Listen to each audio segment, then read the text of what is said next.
আসসালামু আলাইকুম। আমি আজকে আপনাদেরকে জলপাইয়ের টক ঝাল মিষ্টি আচার রেসিপিটি দেখিয়ে দিব। খুব অল্প সময়ে আপনারা এই আচারটি তৈরি করে নিতে পারবেন। এখানে আমি 1.5 কেজি পরিমাণে জলপাই ফালি করে কেটে একদিন রোদে দিয়ে শুকিয়ে নিয়েছি এবং আমি তেলের মধ্যে জলপাইগুলো ছেড়ে দিয়েছি। এখন আমি জলপাইগুলোর মধ্যে হলুদ গুঁড়ো দিয়ে দিয়েছি আধা চা চামচ। এক এক করে সব মশলা এর মধ্যে আমি দিয়ে দিব এবং এর মধ্যে আমি আস্ত রসুন কোয়া তেলের মধ্যে দিয়ে নিয়েছিলাম। এখন আমি মরিচের গুঁড়ো দিয়ে নিচ্ছি। এটা শুকনো মরিচ একটু টেলে হাত দিয়ে একটু অল্প টেলে হাত দিয়ে গুঁড়ো করে দিয়ে নিয়েছি। আপনারা পারলে ব্লান্ডারে বা এইভাবে গুঁড়ো করতে পারেন পাটাপুতোয়, কিন্তু একটু এভাবে আস্তে আস্তে দেখা যাবে। তারপর আমি এর মধ্যে গুড় দিয়ে নিচ্ছি।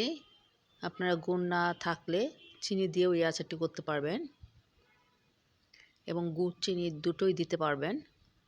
জাস্ট যেন টক না হয় সেরকম পরিমাণে আপনারা, খুব টক না হয় সেই পরিমাণে আপনারা গুড় দেবেন পরিমাণ মতো।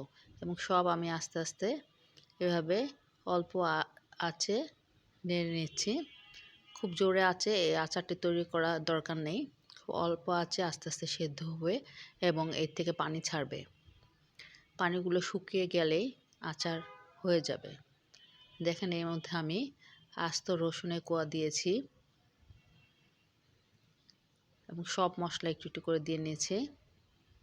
সব বলতে শুধু হলুদ গুঁড়ো, মরিচ, এখানে আমি যে মশলাটা আছে সব ধরনের মশলা এখানে একসাথে মিক্সড করা আছে, গুঁড়ো করা, সেটা আমি দিয়ে দিয়েছি। পাঁচফোড়নের মশলাও এর মধ্যে আছে,